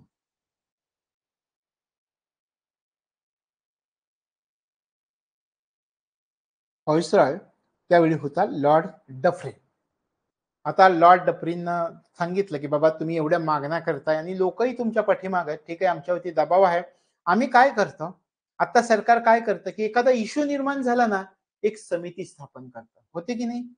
थोडे दिवस लोक गप्प बसतात. सेम हे ब्रिटिश कायद्यांवरून आपण उचललंय. मग त्यावेळी हा जो काँग्रेसचा दबाव होता सरकारवरती, त्या दृष्टिकोनातून काही सुधारणा करता येतील याचा विचार करण्यासाठी एक चौकशी समिती नेमण्यात आली. कोणी चौकशी समिती नेमली? लॉर्ड डफरीननं. लॉर्ड डफरीननं काय केलं? एक चौकशी समिती नेमली. एन्क्वायरी कमिटी एक नेमली आणि सांगितलं की तुम्ही जे म्हणताय ना, त्या सुधारणांवरती आम्ही नक्की विचार करू. पण या ठिकाणी लॉर्ड डफरीननं या ज्या काही शिफारशी होत्या, या ज्या काही मागण्या होत्या, त्या पोहोचवल्या सेक्रेटरी ऑफ स्टेटकडे, राज्य सचिवांकडे. आता राज्य सचिव म्हटले लॉर्ड डफरीन यांना, तुम्ही म्हणताय यांना प्रत्यक्ष निवडणुकीची सुविधा हवी आहे. मग आपण जर यांना प्रत्यक्ष निवडणुकीची सुविधा दिली, तर मग आपली गरज काय? आपल्याला घरी जायचंय, ब्रिटनला माघारी जायचंय का? नाही जायचं. यांना प्रत्यक्ष निवडणुकीची सुविधा नाही देता येणार, हे एवढेच वरडतायत, तर आपण यांना काय करूयात? अप्रत्यक्ष निवडणुकीची सुविधा देऊयात, असं सांगितलं. लगेच नको सगळ्या मागण्या मान्य करायला. आपण यांच्या लगेच जर सगळ्या मागण्या मान्य केल्या, तर ह्यांची मागण्या घेऊन येतील. आहे याच मागण्या थोडे दिवस प्रलंबित राहू द्या, हे सांगितलं सेक्रेटरी ऑफ स्टेटनं लॉर्ड डफरीन यांना. म्हणजे प्रत्यक्ष निवडणूक झाली पाहिजे, निवडणुकीची मागणी भारतीय राष्ट्रीय काँग्रेस करत होता, ती निवडणुकीची मागणी या ठिकाणी अमान्य झालेली दिसते. त्यावेळी इंग्लंडमध्ये कोणत्या पक्षाचं सरकार होतं? तर ते होतं कन्झर्व्हेटिव्ह पक्ष, आपण या ठिकाणी म्हणा.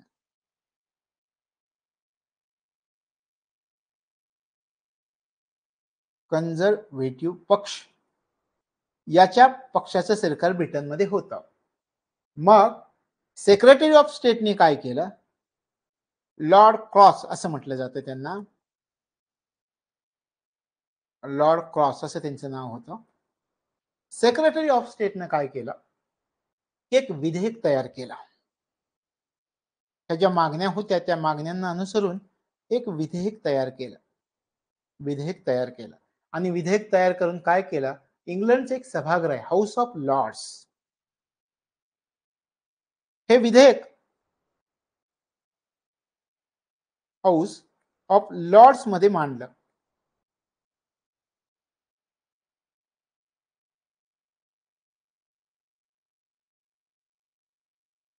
हे विधेयक हाऊस ऑफ लॉर्ड्स मध्ये मांडलं आणि ते विधेयक 1892 मध्ये मंजूर झाले.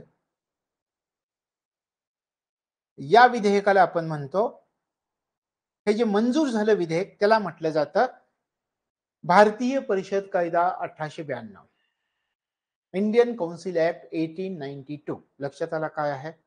काँग्रेसनं काही मागण्या केल्या, लॉर्ड डफरीनं सांगितलं बाबा ठीक आहे, मागण्या मान्य करू, आपण एक समिती नेमू, समिती काय म्हणते ते पाहू आणि तुमच्या मागण्यांवरती विचार करू. ही बाब गेली लॉर्ड क्रॉसकडं, सेक्रेटरी ऑफ स्टेटकडं. सेक्रेटरी ऑफ स्टेटने सांगितलं हे प्रत्यक्ष निवडणुकीचं तत्व मागतायत, अजिबात नाही मिळणार, पण यांना एकदमच नाही म्हणायला नको, तर आपण काय करूयात? अप्रत्यक्ष निवडणुकीचं तत्व यांचं स्वीकारूयात. मग त्यांनी काय केलं? एक विधेयक तयार केलं. ते विधेयक इंग्लंडचे एक सभागृह हाऊस ऑफ लॉर्ड्स मध्ये मांडलं. ते विधेयक मंजूर झालं. त्याला म्हणायचं भारतीय परिषद कायदा 1892, इंडियन काउन्सिल ऍक्ट 1892. लक्षात आलं? तर आता भारतीय परिषद कायदा 1892 मध्ये कोणकोणत्या तरतुदी होत्या यांचा आपण विचार करूयात. या तरतुदी, अप्रत्यक्ष निवडणूक व्यवस्थेची सुरुवात झाली. आत्ताच मी काय म्हटलं? लॉर्ड क्रॉस म्हणत होते, काय म्हणत होते? सेक्रेटरी ऑफ स्टेट यांना प्रत्यक्ष निवडणूक द्यायची नाही, अप्रत्यक्ष निवडणुकीची व्यवस्था द्या सुरुवातीला, म्हणजे थोडे दिवस गप्प बसतील, दिली 1892च्या कायद्याने. मग आपल्याला जर विचारलं कोणत्या कायद्यानं अप्रत्यक्ष निवडणुकीची व्यवस्थेची सुरुवात करण्यात आली, तर भारतीय परिषद कायदा 1892 नुसार ही सुरुवात झाली, लक्षात ठेवायचं. दुसरी गोष्ट, केंद्र व प्रांत विधान परिषदेच्या सदस्य संख्येत वाढ झाली. भारतीय सदस्यांना काही अधिकार प्राप्त झाले. कसे अधिकार प्राप्त झाले? त्याच्यावर काही मर्यादा होत्या का? याचा आपण विचार करूयात. अशासकीय सदस्य नियुक्तीसाठी निवडणूक तरतूद करण्यात आली. प्रांतिक विधिमंडळाबद्दलच्या तरतुदी करण्यात आल्या. त्यानंतर प्रांतिक विधिमंडळाच्या सदस्यांना अधिकार आणि निर्वाचनाचं तत्व हे सगळे मुद्दे भारतीय परिषद कायदा 1892 मध्ये येतात. त्या मुद्द्यांचा आपण विचार करायला सुरुवात करूया. अप्रत्यक्ष निवडणूक व्यवस्थेची सुरुवात.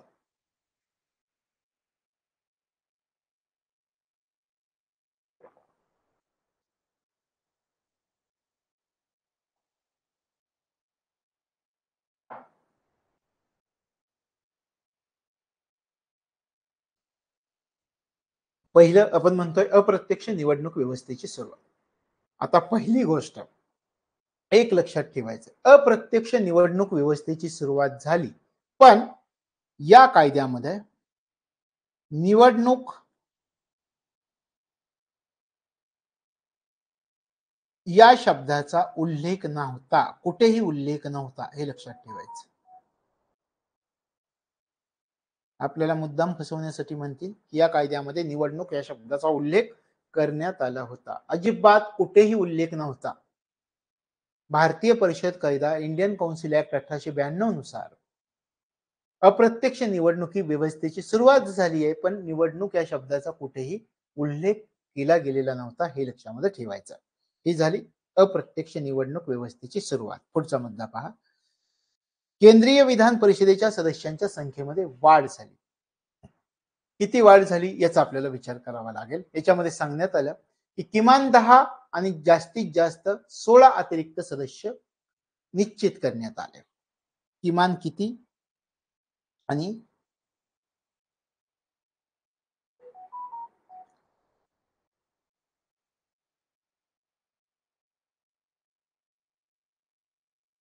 त्याच्यामध्ये मग आपल्याला या गोष्टी लक्षामध्ये ठेवाव्या लागतात की किमान किती आणि जास्तीत जास्त किती. अतिरिक्त सदस्य निश्चित करण्यात आले. त्याच्यामध्ये अतिरिक्त किमान सदस्य 10 असणार होते आणि जास्तीत जास्त 16 अतिरिक्त सदस्य निश्चित केले गेलेले होते. ते आपण पाहूया.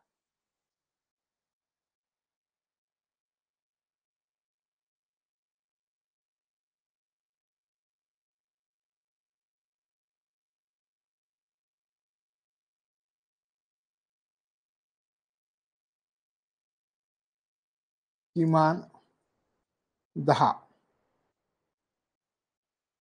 जास्तीत जास्त 16 हे अतिरिक्त सदस्य नेमले गेले. त्याच्यामध्येही काही अटी टाकल्या. त्याच्यामध्ये सांगण्यात आलं यातले सुद्धा 2 पंचमांश सदस्य गैर सरकारी असले पाहिजे.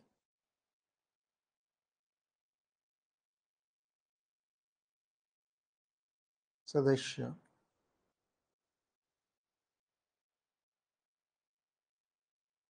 गैर सरकारी.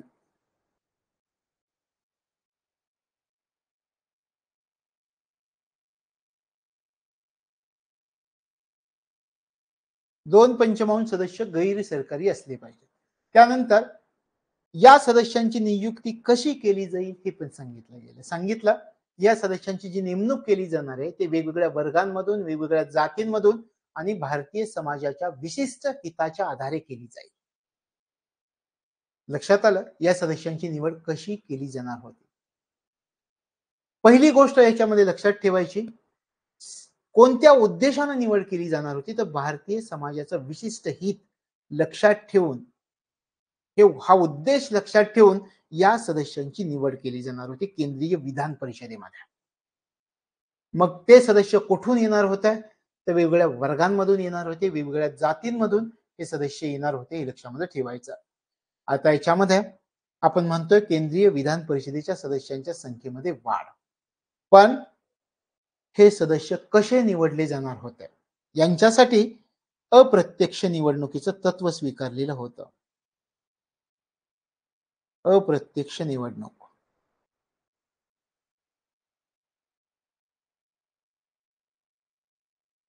अप्रत्यक्ष निवडणुकीद्वारे यांना निवडलं जाणार होतं, हे लक्षामध्ये ठेवायचं. तशा प्रकारे आणि मग यांचं ज्यावेळी नामनिर्देशन केलं जाणार होतं, नामनिर्देशनाचे अधिकार कोणाला होते यांचे, व्हॉइसरॉयला होत आहे. व्हॉइसरॉय. नामनिर्देशनाचे अधिकार व्हॉइसरॉयला. तशा प्रकारे केंद्रीय विधान परिषदेच्या सदस्यांच्या संख्येमध्ये वाढ करण्यात आली. मग लक्षात ठेवायचं आहे किमान किती, जास्तीत जास्त किती, कोणत्या प्रकारे निवड झाली, अप्रत्यक्ष निवडणुकीद्वारे. त्यातले 2 पंचमांश सदस्य गैर सरकारी असावे लागणार होते. ती पण 8 होती. आणि नामनिर्देशनाचे जे अधिकार आहेत त्यासाठी नियम बनवण्याचे अधिकार, ते नियम बनवण्याचे अधिकार सुद्धा या ठिकाणी या व्हॉइसरॉयला असणार होते, हे लक्षामध्ये ठेवायचं आहे. तशा प्रकारे आपल्याला सांगता येईल. मग हे जे आपण अशासकीय सदस्य म्हणतोय, गैर सरकारी सदस्य म्हणतोय, त्यांची सदस्यांची संख्या मात्र खूप कमी ठेवलेली होती. म्हणजे हे जे आपण म्हणतोय गैर सरकारी सदस्य, तर 24 पैकी हे सदस्य किती होती? एकूण सदस्य 24 होते. तर 24 पैकी फक्त 5 नामनिर्देशित अशासकीय सदस्य होते. म्हणजे याच्यामध्ये लोकप्रतिनिधित्व जवळपास नव्हतं असं आपल्याला म्हणता येईल. आता याच्यामध्ये आपण म्हटलं की सदस्यांची संख्येमध्ये कशी वाढ झाली, किती होते याचा आपण विचार केला. आता भारतीय सदस्यांना कोणकोणते अधिकार होते याचा आपल्याला विचार करायचा आहे. भारतीय सदस्यांना अधिकार कोणकोणते? काही अधिकार दिले गेले. त्यांनी सांगितलं होतं आम्हाला वित्तीय बाबींवरती चर्चा करण्याचा अधिकार पाहिजे होता आणि तो अधिकार या ठिकाणी मान्य झाला. भारतीय राष्ट्रीय काँग्रेसच्या सुरुवातीच्या काही मागण्या मी तुम्हाला सांगितल्या. त्याच्यामध्ये त्यांनी म्हटलं होतं की आम्हाला चर्चा करण्याचा अधिकार पाहिजे, वित्तीय बाबींवरती चर्चा करता आली पाहिजे. हे अधिकार या ठिकाणी भारतीय प्रतिनिधित्वांना दिला किंवा भारतीय सदस्यांना अधिकार प्राप्त झाले. कोणकोणते पहा.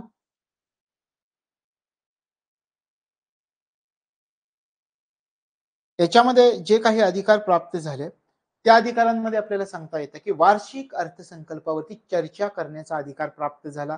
या ठिकाणी सरकारला प्रश्न विचारण्याविषयीचा अधिकार प्राप्त झाला. याचा अधिकार जरी दिला गेलेला असला तरी सुद्धा त्याच्यामध्ये काही मर्यादा होत्या. मग त्या मर्यादा कोणत्या होत्या याचाही आपल्याला विचार करायचा आहे. त्याच्या अगोदर अधिकार कोणते होते पहा. वार्षिक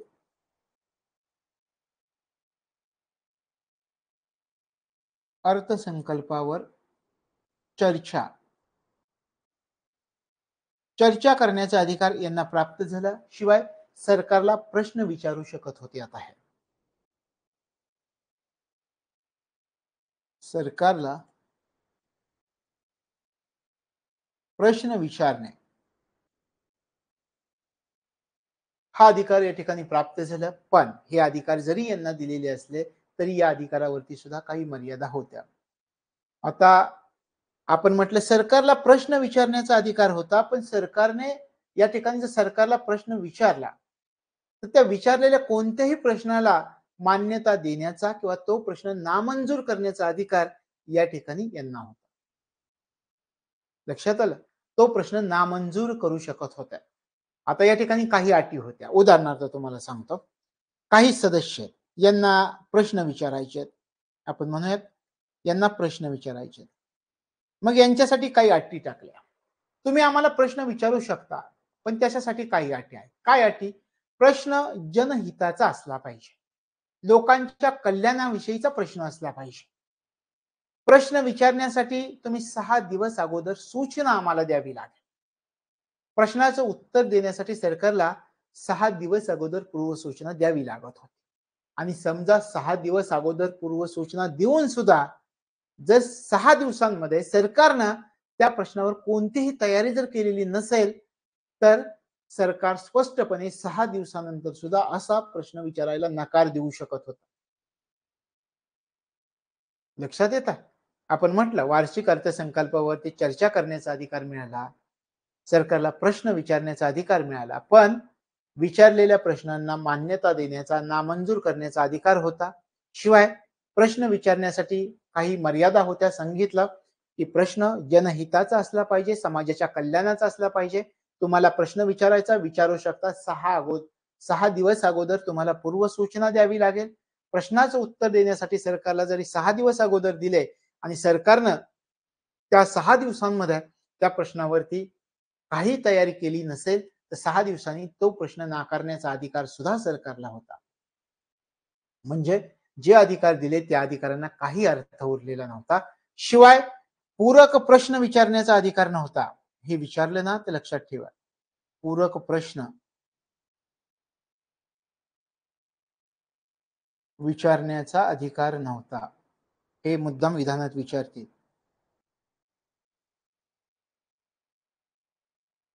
पूरक प्रश्न विचारण्याचा अधिकार नव्हता. आता तुम्ही म्हणाल पूरक प्रश्न म्हणजे काय?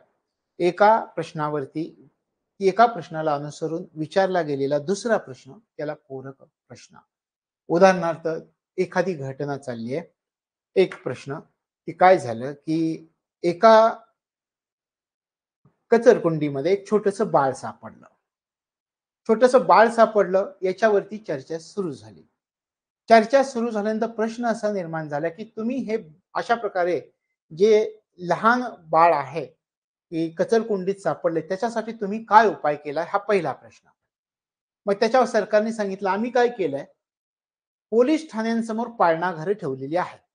कोणाला बाळ सापडलं तर त्यांनी त्या पाळण्यात आणून ठेवायचं आहे आणि मग आम्ही ते जे बाळ आहे पोलिसांमार्फत एखाद्या ज्या ठिकाणी जे आपण म्हणतो अनाथगृह आहे त्या ठिकाणी आम्ही ते बाळ ठेवूयात आणि त्याचं पालन पोषण करूयात असं सरकारने उत्तर दिलं. दुसरा प्रश्न त्याला अनुसरून विचारला सांगितलं की अहो तुम्ही पोलीस स्टेशन समोर बाळ ठेवायचंय असं म्हणताय पण पोलिसांनी जर त्या व्यक्तीला पाहिलं तर त्या व्यक्तीला अनेक प्रश्न पोलीस विचारतील मग कोण ते बाळ ठेवेल तिथं नेऊन कोणीच नाही ठेवणार. हा झाला पूरक प्रश्न. मूळ प्रश्न काय होता त्याला अनुसरून हा दुसरा प्रश्न विचारला. एखाद्या प्रश्नाला अनुसरून विचारला गेलेला दुसरा प्रश्न म्हणून त्याला म्हणायचं पूरक प्रश्न. तर अशा प्रकारे पूरक प्रश्न विचारण्याचा अधिकार ह्या भारतीय परिषद कायदा 1892 मध्ये दिला गेलेला नव्हता हे लक्षात ठेवायचं. त्यानंतर पुढच्या मुद्द्याचा आपण विचार करूयात. अशासकीय सदस्यांच्या नियुक्तीसाठी निवडणूक तरतुदी. काय निवडणूक तरतुदी करण्यात आलेली होत्या? आता केंद्रीय आणि प्रांतिक विधान परिषदांचा जर तुम्ही विचार केला तर या ठिकाणी ह्या सदस्यांच्या ज्या नियुक्ती करायच्या होत्या त्यासाठी अप्रत्यक्ष आणि मर्यादित निवडणूक तरतुदी केल्या गेल्या होत्या.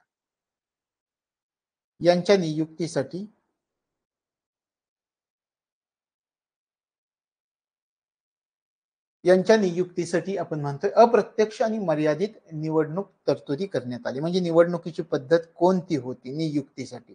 अप्रत्यक्ष निवडणुकीची पद्धत होती. हे या ठिकाणी लक्षात ठेवायची. पण या ठिकाणी एक गोष्ट पण लक्षात ठेवायची आपण सारखं निवडणूक निवडणूक म्हणतोय पण निवडणूक हा शब्द 1892च्या कायद्यात दिलेला नव्हता, वापरला गेलेला नव्हता. हे लक्षामध्ये ठेवायचं.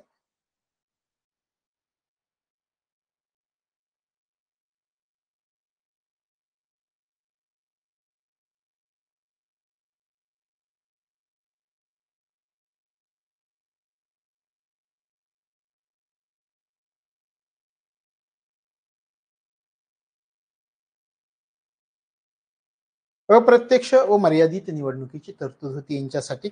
आणि मी तुम्हाला सांगितल्याप्रमाणे हे सगळं जरी आपण निवडणूक निवडणूक म्हणतोय तर निवडणूक हा शब्द याच्यामध्ये वापरला गेलेला नव्हता हे लक्षामध्ये ठेवायचे. आता आपण पुढचा आपला मुद्दा पाहूयात. प्रांतिक विधिमंडळाबद्दलच्या तरतुदी काय होत्या? आता याच्यामध्ये काय झालं होतं तर गैर सरकारी सदस्यांची संख्या वाढवण्यात आली. गैर सरकारी सदस्यांची संख्या मग याच्यात कमीत कमी संख्या किती होती जास्तीत जास्त किती होती याचा विचार करावा लागतो. याच्यामध्ये कमीत कमी संख्या 8 आणि जास्तीत जास्त संख्या 20 होती हे लक्षामध्ये ठेवायचं. लक्षात आलं. सुरुवातीला आपण म्हणतोय प्रांतिक विधिमंडळाबद्दलच्या तरतुदी. त्याच्यामध्ये गैर सरकारी सदस्यांची संख्या वाढवण्यात आली.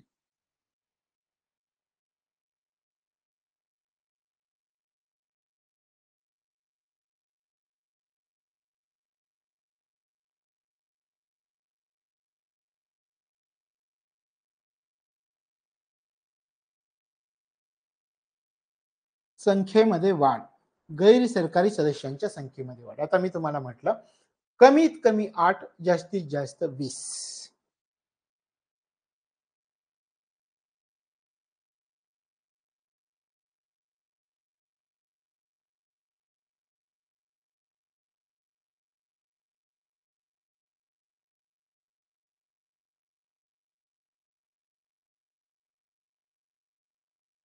कमीत कमी 8, जास्तीत जास्त 20 ही संख्या होती. मग त्याच्यामध्ये वेगवेगळ्या प्रांतांची संख्या होती. आपल्याला सांगता येईल कोणकोणते प्रांत आणि किती संख्या महत्वाचे तेवढे पाहूयात आपण. मुंबई, मद्रास यांचा विचार करावा लागेल. मुंबई 8 होती. त्यानंतर मद्रास आणि बंगाल यांची 20-20 होती. मद्रास 20, बंगाल 20. शिवाय आपल्याला सांगता येतं उत्तर पश्चिम प्रांत आणि अवधचं घेऊयात पहिल्यांदा. अवध 15 हे वेगवेगळ्या प्रांतांचं. उत्तर पश्चिम प्रांत, उत्तर पश्चिम प्रांत याचा विचार केला तर याची सुद्धा 15 होती. शिवाय वायव्य सरहद्द प्रांताचा जर आपण विचार केला तर वायव्य प्रांत असं म्हणूया. वायव्य प्रांत 15 होती. तशा प्रकारे गैर सरकारी सदस्यांच्या संख्येमध्ये वाढ करण्यात आलेली होती. आपल्या लक्षात आलं की कमीत कमी 8, जास्तीत जास्त 20. मुंबई 8, मद्रास बंगाल 20-20, अवध उत्तर पश्चिम प्रांत आणि वायव्य प्रांत 15-15 हे लक्षामध्ये ठेवायचं आहे. त्या याच्यामध्ये एक तरतूद होती आणखी एक की हे जे सदस्य आहेत याच्यामधले निम्मे सदस्य बिनसरकारी असले पाहिजे. निम्मे सदस्य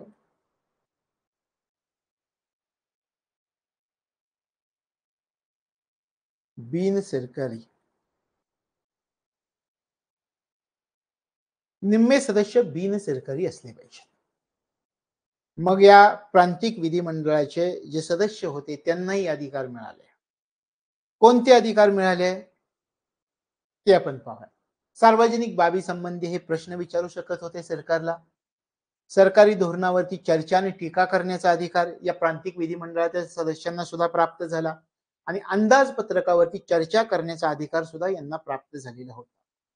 लक्षात येतं. तशा प्रकारे प्रांतिक विधिमंडळातील सदस्यांना कोणकोणते अधिकार मिळाले हे सुद्धा आपल्याला परीक्षेमध्ये विचारले जाऊ शकतं. मग ते सार्वजनिक बाबी संबंधी प्रश्न विचारणे,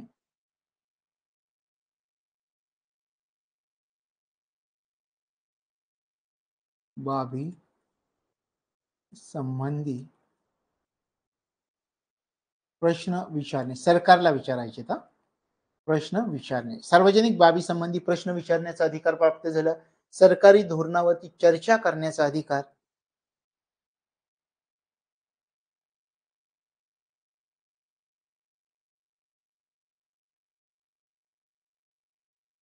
चर्चा व टीका करणे हा अधिकार सुद्धा प्राप्त झाला. हे अधिकार माहिती असणं गरजेचं आहे.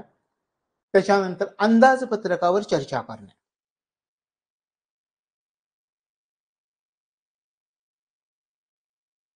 अंदाजपत्रकावर चर्चा करणे हे अधिकार प्राप्त झाले प्रांतिक विधिमंडळातील सदस्यांना. लक्षात आलं. परंतु याच्यावरती काही प्रमाणामध्ये निर्बंध घालण्यात आलेले होते. विचारलेला कोणताही प्रश्न कारण न सांगता फेटाळून लावण्याचा अधिकार सरकारला होता. बस 2 ओळीत सगळं संपून टाकलं. हे प्रश्न विचारायचे, सार्वजनिक बाबी संबंधी, सरकारी धोरणावरती चर्चा करायची, टीका करायची, अंदाजपत्रकावरती चर्चा करायची. पण निर्बंध होता. काय निर्बंध? विचारलेला कोणताही प्रश्न कारण न सांगता फेटाळून लावण्याचा अधिकार या ठिकाणी सरकारला दिलेला होता. हे लक्षामध्ये ठेवायचं. त्याच्यानंतर पुढच्या मुद्द्याकडे आपण जाऊयात. ठीक आहे. निर्वाचनाचं तत्व, या ठिकाणी निर्वाचनाचं तत्व हे लक्षामध्ये ठेवा. काय याच्यामध्ये तुम्हाला विचारतील आता निर्वाचनाचं तत्व समाविष्ट करण्यात आलेलं होतं का? निर्वाचनाचे तत्व समाविष्ट नव्हते हे लक्षात ठेवायचं. निवडणुकीचं तत्व समाविष्ट नव्हतं. अप्रत्यक्ष निवडणुकीचं तत्व समाविष्ट नव्हतं. म्हणून आपल्याला स्पष्टपणे लक्षात ठेवायचं निर्वाचनाचं तत्व याच्यामध्ये समाविष्ट नव्हतं. आणि यावेळी आपण म्हटलं व्हाईसरॉय कोण होता? Lord Lansdowne. Lord Lansdowne viceroy. आता या ठिकाणी एक गोष्ट तुम्हाला मुद्दाम निर्वाचनाचं तत्व असं म्हणतात, का हा लॉर्ड लॅन्सडाऊन जो होता, तर निर्वाचनाच्या तत्वाचा समावेश करण्याची याची इच्छा होती. याची इच्छा लक्षात ठेवायची. काय? इच्छा अशी होती, की निर्वाचनाचे हे जे तत्व आहे, निर्वाचनाचे तत्व समाविष्ट करण्याची इच्छा या लॉर्ड लॅन्सडाऊनची होती, पण याला एक जणानं विरोध केला. तर विरोध करणाऱ्याचं नाव आपल्याला विचारतील. त्याचं नाव होतं लॉर्ड सॅलिसबरी. लॉर्ड सॅलिसबरो. निर्वाचनाचं तत्व समाविष्ट करण्यात आलेलं नव्हतं. निर्वाचनाचं तत्व समाविष्ट करावं असं लॉर्ड लॅन्सडाऊनची इच्छा होती, पण त्याला विरोध केला लॉर्ड सॅलिसबरीनं आणि त्याच्या विरोधामुळं हे निर्वाचनाचं तत्व मागं पडलं. आपल्याला विचारतील, लॉर्ड लॅन्सडाऊननं निर्वाचनाचं तत्व लागू करण्याचा प्रयत्न केला, पण त्याला विरोध कोणी केला होता? लॉर्ड सॅलिसबरीनं विरोध केला होता. त्यामुळे निर्वाचनाचं तत्व मागं पडलं 1892च्या कायद्यामध्ये. लक्षात आलं? अशा प्रकारे हा आपला 1892चा कायदा आहे. पहा 1892च्या कायद्यामध्ये आपण काय काय अभ्यासलं त्याचा विचार करूयात आता. थोडक्यात हे मुद्दे आपण अभ्यासले. अप्रत्यक्ष निवडणूक व्यवस्थेची सुरुवात मी तुम्हाला सांगितलं, पण निवडणूक या शब्दाचा कुठेही उल्लेख नाही असंही सांगितलं. केंद्र व प्रांत विधान परिषदेच्या सदस्य संख्येत वाढ, भारतीय सदस्यांना अधिकार दिले, कोणते अधिकार दिले, त्याच्यावर निर्बंध कोणते होते याचा आपण विचार केला. अशासकीय सदस्य नियुक्तीसाठी निवडणुकीच्या अप्रत्यक्ष निवडणुकीची तरतूद होती हे पण पाहिलं. प्रांतिक विधिमंडळाच्या तरतुदी त्यांनाही काही अधिकार दिले, पण त्या अधिकारावरती काही निर्बंध होते. त्यानंतर प्रांतिक विधिमंडळातील सदस्यांना अधिकार हे पाहिलं. निर्वाचनाचं तत्व आपण पाहिलं. लॉर्ड लॅन्सडाऊनची इच्छा होती की निर्वाचनाचं तत्व लागू करावं, पण त्याला विरोध केला सॅलिसबरीनं, लॉर्ड सॅलिसबरीनं. तशा प्रकारे या ठिकाणी भारतीय परिषद कायदा 1892 आपला संपलेला आहे. पुढच्या कायद्यामध्ये आज संध्याकाळी 1909चा कायदा आपण अभ्यासणार आहोत. आता इथून पुढचे कायदे मोठे असणार आहेत, त्याच्यामुळे ते आपल्याला वेगवेगळे अभ्यासावे लागतील. मग आपण 1909, 1919, 1935 हे कायदे मोठे आहेत. तर या कायद्यांचा आपल्याला विचार आज संध्याकाळपासून विचार करावा लागेल. या ठिकाणी आपण थांबतो. भेटूयात पुढच्या भागामध्ये.